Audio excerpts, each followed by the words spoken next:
Amigos y hermanos, sean todos muy bendecidos en el nombre de nuestro Señor Jesucristo. Quiero invitarle a que me acompañe en el capítulo 7 de Éxodo. Éxodo capítulo 7. Vamos a leer entre el versículo 8 y el 13. Éxodo 7, del 8 al 13. Vamos a compartir la lectura para que luego desarrollemos algunas verdades del Señor que están allí establecidas, para la gloria del nombre del Señor. Leo el versículo 8 en el nombre del Señor Jesucristo. Habló Jehová a Moisés y a Aarón diciendo: si Faraón os respondiere diciendo: mostrad milagros, dirás a Aarón: toma tu vara y échala delante de Faraón para que se haga culebra. Vinieron pues Moisés y Aarón a Faraón e hicieron como Jehová lo había mandado. Y echó a Aarón su vara delante de Faraón y de sus siervos y se hizo culebra. Entonces llamó también Faraón sabios y hechiceros e hicieron también lo mismo los hechiceros de Egipto con sus encantamientos. Pues echó cada uno su vara, las cuales se volvieron culebras.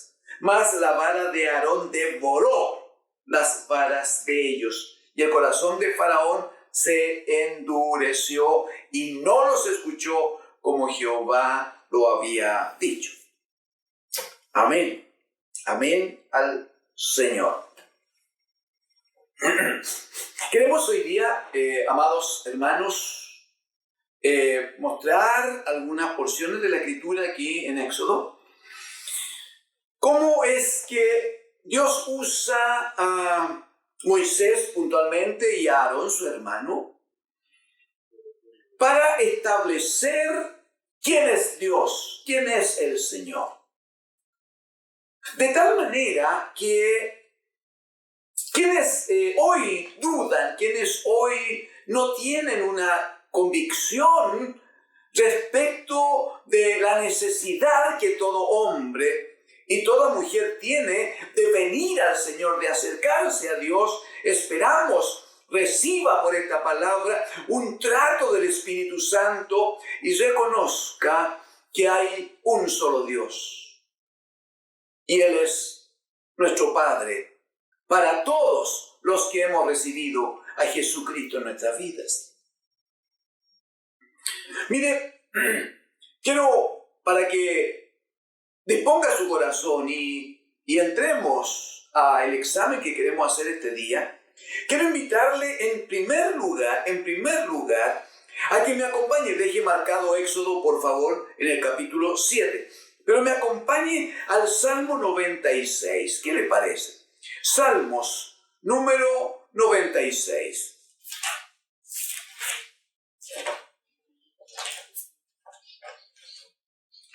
Salmos número 96. Solamente los versículos 4 y 5. 4 y 5. Dice el versículo 4. Porque grande es Jehová, grande es el Señor, y digno de suprema alabanza, temible sobre todos los dioses. Versículo 5. Porque todos los dioses de los pueblos son ídolos, pero Jehová hizo los cielos. Está diciendo que hay una gran diferencia entre Jehová Dios nuestro Señor y toda otra forma de dioses. Tengan el nombre que tengan la historia que tengan, porque como aquí está dicho, todos los dioses de los pueblos finalmente son ídolos. Es cosa de revisar nomás, amigos y hermanos, las naciones del mundo y las religiones que en ellos hay. Y yo creo que usted podrá nombrar varias religiones. Por favor, yo le invitaría. Quiero ser cuidadoso, no le quiero desafiar, pero sí le invitaría a observar qué dioses de todas estas religiones están vivos.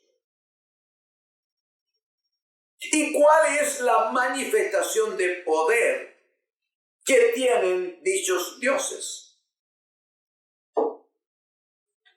Mire por favor, todavía aquí en el Salmo, pero en el Salmo 115. Salmo 115.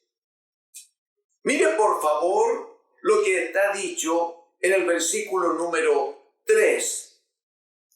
Y dígame usted, vaya usted examinando, si esto lo puede decir una religión o si se puede decir de cualquiera de los dioses que hay en el mundo. Versículo 3 dice, nuestro Dios está en los cielos. Todo lo que quiso ha hecho. Nuestro Dios está en los cielos. Isaías, en el capítulo 66, versículo 1, va a decir, hablando el mismísimo Señor, Él va a decir, el cielo es mi trono y la tierra estrado de mis pies.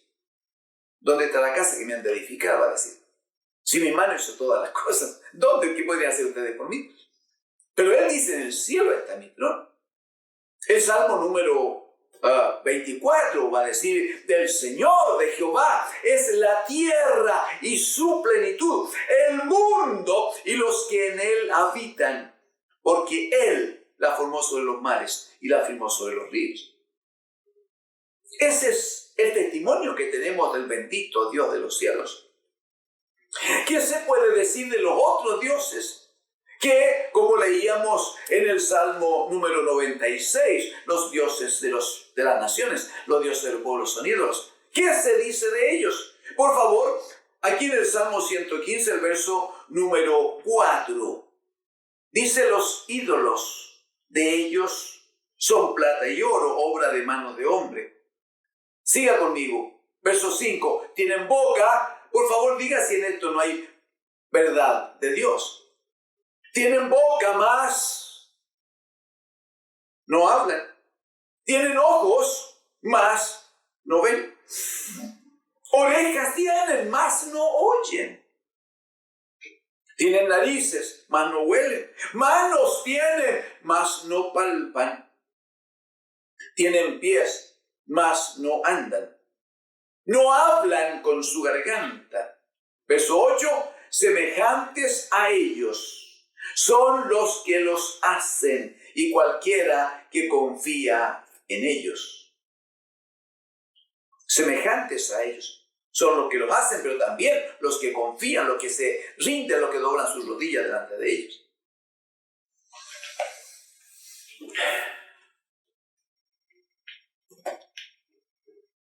El apóstol Pablo va a decir a la iglesia de los Corintios, 1 Corintios capítulo 8, verso 6. En el verso 5 va a decir, en el mundo hay muchos dioses y muchos señores. Hay muchos dioses y muchos... Así dice Pablo. Dice, sin embargo, para nosotros hay un solo Dios, el Padre, del cual proceden todas las cosas. Hablando de esto mismo, Jesucristo dijo, miren, es tan bueno nuestro Dios en los cielos, que Él hace que diariamente salga el sol, decía Jesús, salga el sol sobre buenos y malos, y haga llover sobre justos e injustos. Así es la misericordia, el amor, la potestad, la bondad, la autoridad de nuestro bendito Dios. Pablo dice, para nosotros hay un solo Dios, el Padre, de quien proceden todas las cosas. Y hay un solo Señor, una sola forma de gobierno en Cristo, su amado Hijo, por medio de quien son todas las cosas. ¿Vale la pena o no vale la pena servir, amar, obedecer a este Dios y Padre y a Jesucristo su Hijo? Revisémoslo, por favor, en Éxodo capítulo 7, a partir de lo que leímos hoy. Revisémoslo. El Señor decidió mostrar su poder, su autoridad sobre el rey de Egipto y el pueblo de Egipto. Entonces lo que hace es primero endurecer el corazón de Faraón para que se niegue a dar libertad al pueblo de Israel. Entonces, mientras más se endurecía el corazón del Faraón, más mostraba su poder el Señor Dios de los cielos, más mostraba su poder. Pues bien, el punto es que el Señor empieza a enviar plagas, ustedes saben, empieza a enviar plagas a Egipto. Pero las plagas están referidas, la mayoría, a los dioses que había en Egipto.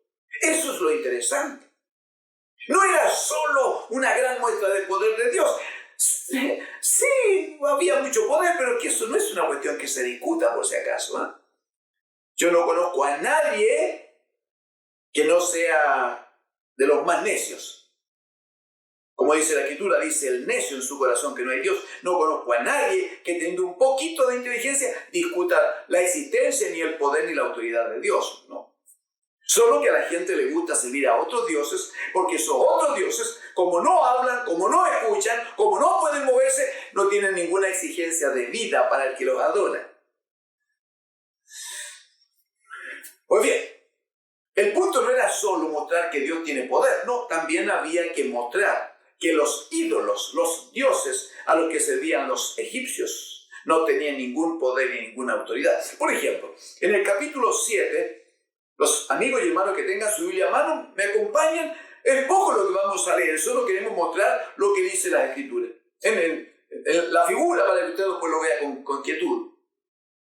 En el capítulo 7 de Éxodo, a partir del verso 14, el Señor ordena que con la vara de Moisés o que usaba Aarón, la pusieran en el río, sobre el río, para que las aguas del río se transformaran en sangre. Eso es lo que explica esa primera plaga, que las aguas del río se transformaran en sangre.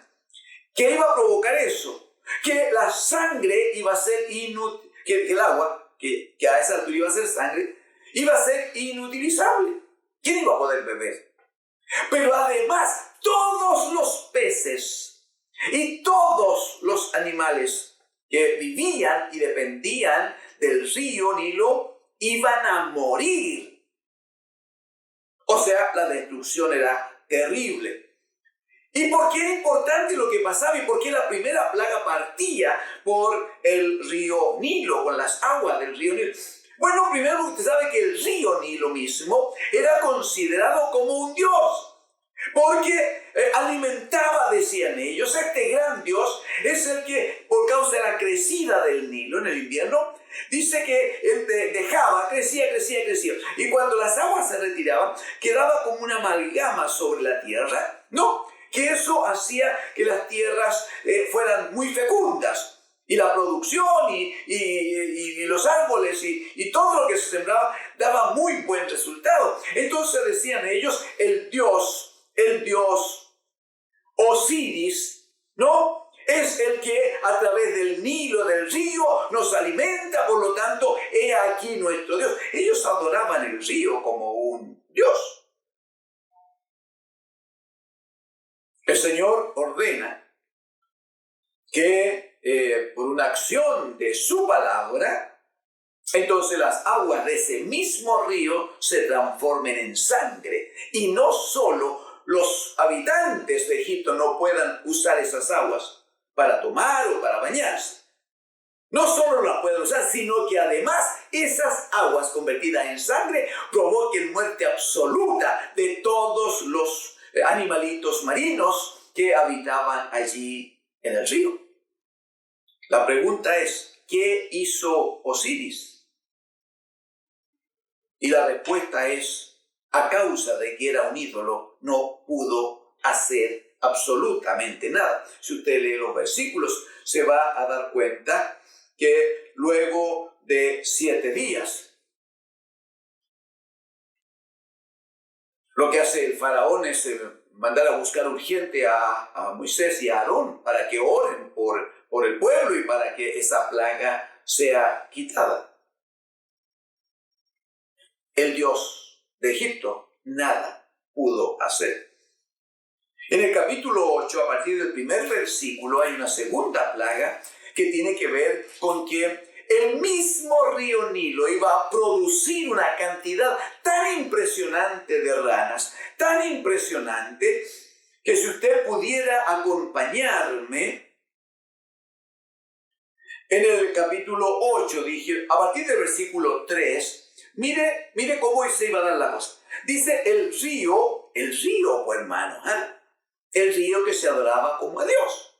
El río criará ranas, las cuales subirán y entrarán, le dicen al faraón, en tu casa, en la cámara donde duermes, sobre tu cama, en la casa de tus siervos, en tu pueblo, en tus hornos y en tus artesas donde preparan el pan. Y las ranas subirán sobre ti, sobre tu pueblo y sobre todos tus siervos. Y Jehová dijo a Moisés, di a Aarón, extiende tu mano con tu vara sobre los ríos, arroyos y estanques, para que haga subir ranas sobre la tierra de Egipto. Entonces Aarón extendió su mano sobre las aguas de Egipto, y subieron ranas que cubrieron la tierra de Egipto. Y los hechiceros hicieron lo mismo, hicieron lo mismo. Podían producir el daño, podían producir el exceso de ranas, podían producir también los hechiceros. Pero para terminar con la plaga, ningún hechicero podía hacerlo. Tuvieron que mandar a buscar a Moisés y a Aarón. Y esas ranas salieron del río que era un dios para ellos. Y ese mismo río, los hechiceros provocaron entonces que también surgieran ranas. Luego viene una plaga, usted lo puede ver allí en su Biblia, si la tiene. Viene una plaga de piojos que no solamente se manifestaba en el cuerpo de las personas, de los egipcios, sino que también en el cuerpo de las bestias, de los animales. Por favor, imagínense un poco lo que era salir al campo y ver los animales vueltos locos, trastornados por causa de la picazón que los piojos les provocaban. A continuación vino la plaga de las moscas. Si puedo, quiero evitar detalles, pero no es agradable si usted está comiendo algo un día, que aparezca allí una mosquita, y mucho menos si la mosca se para sobre, no sé, el plato del pan o sobre algo que está allí para degustarlo. Pero eso afecta cuando es una o dos si quiere. Hemos tenido en la vida la experiencia de visitar lugares muy lejanos en este país, muy remotos en medio de las montañas, donde se crían muchos animales y eso provoca que haya mucha mosca. Y bueno, hubo ocasiones, acepto que en otros tiempos, siendo bastante más joven, en que para tomarse una sopa había que con una mano estar moviéndola para que no volaran los bichos, y luego comerse la sopa, pero con una intencionalidad, con una preocupación por lo que todo eso significaba. Imagínense lo que es tener tanta mosca que no había lugar donde pisara que no pisara moscas. No había lugar en su cama donde no estuviera lleno, cubierto absolutamente de moscas. ¿Qué Dios de Egipto les defendió de este tipo de cosas? Y la respuesta es absolutamente ninguna. En el capítulo 9 de aquí de Éxodo, el Señor envió una plaga sobre el ganado que mató el ganado. Y Dios le dice al faraón por Moisés que él va a establecer la diferencia y que todo el ganado del faraón va a morir a causa de esta plaga, pero que de los hijos de Israel ningún animal va a sufrir daño alguno. Porque Dios, el Dios de los cielos, aquel que gobierna, aquel que tiene poder y autoridad, es capaz de diferenciar entre los unos y los otros. Él es capaz de establecer una línea invisible para nosotros, pero que Él sabe cómo administrar para bendecir a los suyos y para castigar a los que son desobedientes e idólatras. En el mismo capítulo 9 y a continuación, a partir del verso 8, aparece una plaga de úlceras. Imagínense lo que significaba un sarpullido que aparece en el cuerpo de las personas. Entonces todo el mundo empieza a picar y todo el mundo se empieza a rascar y todo aquello se va transformando en heridas, en úlceras. Amigos, hermanos, el problema es que a estas alturas ya los hechiceros del faraón no podían imitar, no podían repetir la plaga que hacía Moisés y Aarón delante del faraón. Ya no lo podían hacer ellos. Más aún, los hechiceros, en el caso de las plagas, de la plaga de las úlceras, dice literalmente en el versículo 11 del capítulo 9 que los hechiceros mismos no podían estar delante de Moisés a causa del sarpullido, porque hubo sarpullido en los hechiceros y en todos los egipcios. O sea, ni ellos que administraban, se suponía, la autoridad de sus dioses, ni ellos pudieron librarse del trato que Dios les daba para mostrar su tremendo poder, para mostrar su tremenda autoridad. A continuación, el capítulo 9, a partir del verso 13, muestra una plaga terrible, terrible, hermanos, terribles. Habla de el envío de Dios de una lluvia de granizo, pero dice que eran tan grandes los granizos, primero que destruyeron todas las plantas, todos los árboles. Los granizos caían sobre las ramas, sobre los ganchos y los desgajaban. Esa era la fuerza que tenía el granizo. Eran tan grandes que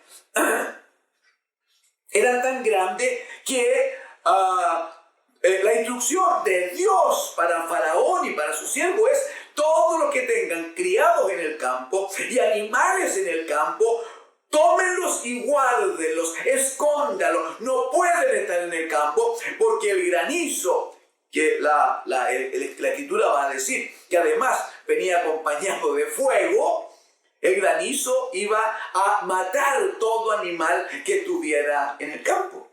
Y también a los criados que allí estuvieran. La escritura dice que algunos obedecieron, otros no dispusieron su corazón y finalmente dejaron a sus criados, su ganado en el campo y murieron. Mire, esto es muy interesante también porque Egipto tenía como idolatría el toro Apis, ¿no? Que era el medio a través del cual se adoraba a su dios Osiris. Entonces, para ellos la figura de este animal vacuno, este toro Apis, era muy importante, lleno de autoridad, lleno de poder. Sin embargo, cuando el Señor envía la plaga sobre el ganado, el toro Apis nada hizo. Y cuando envía el granizo que mataba a los animales y rompía la planta y destruía el campo, tampoco dicho Dios pudo hacer absolutamente nada. Finalmente, hermanos amados, en el capítulo 10, el Señor envía la plaga de las langostas. Digo, finalmente en la plaga número 8, ¿no? Envía la plaga de las langostas, que lo que hicieron fue cubrir la tierra de Egipto de langostas, cubrirlo todo,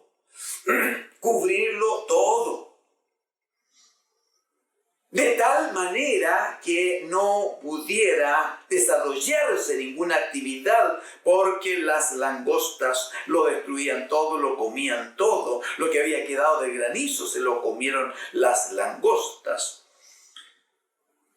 Ahora, quiero decir algo porque vamos a terminar hoy en la plaga número 9.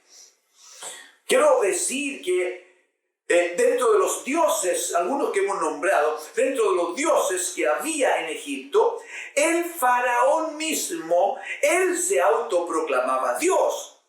Y el pueblo le rendía culto como que el faraón era un dios. Pero respecto de estas plagas que ya hemos visto y respecto de la langosta que terminó por destruir lo que el granizo había dejado, este Dios llamado Faraón nada pudo hacer respecto de ninguna de ellas. De hecho, la plaga número 9 es una plaga de tinieblas. Al final del capítulo 10, a partir del verso 21, dice que era tal la tiniebla que se podía palpar, dice. Y esta tiniebla estuvo sobre Egipto durante 3 días. Durante 3 días. Si alguno de ustedes pudiera acompañarme al verso 23, dirá allí, ningún hombre, ninguna mujer, ninguna persona, ninguno vio a su prójimo en 3 días. Ninguno vio a su prójimo, ni nadie se levantó de su lugar en 3 días. O sea, era tal la oscuridad que nadie se atrevía, si estaba en la cama, a bajar de la cama para ir a otro lugar. Si estaba sentado, a levantarse es que no podía. La tiniebla era tan densa, ¿no?, que era posible palparlo, está dicho en el escrito. Pero también dice que todos los hijos de Israel tenían luz en sus habitaciones. Aleluya, aleluya. Respecto de todo esto, ¿cuál es el comentario final que hacemos, amados hermanos? ¿Cuál es nuestro comentario? Básicamente dos. Si usted me acompaña a Jeremías capítulo 2,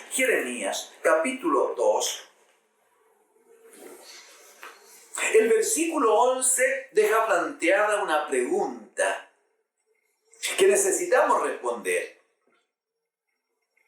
Deben responderla los que recién están viniendo a la palabra y conociendo al Señor, pero deben responderla con fuerza los que ya son parte de la casa, parte de la iglesia de Dios. Dice el versículo 11, Jeremías 2:11, ¿acaso alguna nación ha cambiado sus dioses, aunque ellos no son dioses? Sin embargo, dice, mi pueblo ha trocado su gloria por lo que no aprovecha. Y después va a decir que el pueblo de Dios ha hecho 2 males. Me han dejado a mí, dice, fuente de agua viva, y han cavado para sí cisternas rotas que no retienen agua. El punto es, alguna nación de las que adoran imágenes, está constantemente sabiendo que su Dios no le puede responder, sabiendo que su Dios no les habla, sabiendo que su Dios tiene mano y no hace nada, sabiendo que sus dioses no tienen corazón que les amen. Sin embargo, conocen, dice el Espíritu aquí, conocen alguna nación que esté constantemente cambiando esos dioses muertos. Y la respuesta, lamentablemente, es no. Los que adoran a un santo, cualquiera sea su nombre, viven y mueren adorando a ese santo. Los que adoran a una virgen viven y mueren adorando a la virgen, aunque nunca hayan podido recibir una bendición, un favor, una palabra, una instrucción. Porque los dioses, lo leíamos en el Salmo 96, porque los dioses de los pueblos son ídolos. Y si son ídolos, tienen forma, tienen figura, pero que no actúan. Sus ojos no ven, su oído no oyen, su boca no habla, sus manos no accionan, sus pies no les permiten caminar. Entonces son dioses muertos. Entonces, ¿cuál es la segunda exhortación en este tiempo de la palabra del Señor? A los amados hermanos que han conocido a Cristo el Señor. Los amados hermanos que son parte del reino de Dios. Los amados hermanos que con gozo se hacen llamar cristianos, seguidores de Cristo. Los que han declarado que son hijos de Dios y que Dios es su Padre. Decimos, hermano, ¿cuánta fidelidad tienes a nuestro Dios y Padre? ¿Con cuánta fuerza de tu alma amas, sirves y obedeces al Dios de los cielos? Es glorioso, quiero decirlo así, es glorioso tener un tremendo Dios que todo lo ha creado, que todo lo gobierna, que todo lo puede, que todo lo sabe. Es glorioso, es tremendo, es de toda bendición. Sí, pero es de enorme responsabilidad. Porque el salmista va a decir en el Salmo 139, ¿dónde huiré, Señor, de tu presencia? Porque Él está en todas partes y nos conoce lo que decimos, lo que hacemos, lo que vivimos, lo que comemos. Aún lo que pensamos, Él lo conoce. Amigo y hermano, te invito en el amor del Señor. Mantente humillado a los pies del Señor. Vivamos en Cristo. Ven a Cristo el Señor. Dispón tu alma para ser un obrero, un hijo de Dios, obediente, sujeto, dispuesto. Porque todos los pueblos tienen dioses, pero los dioses de los pueblos son ídolos. Mas para nosotros hay un solo Dios, el Padre, del cual proceden todas las cosas. Y un solo Señor, Jesucristo, por medio de quien son todas las cosas. A Él damos toda gloria, toda honra y toda alabanza por siempre y para siempre.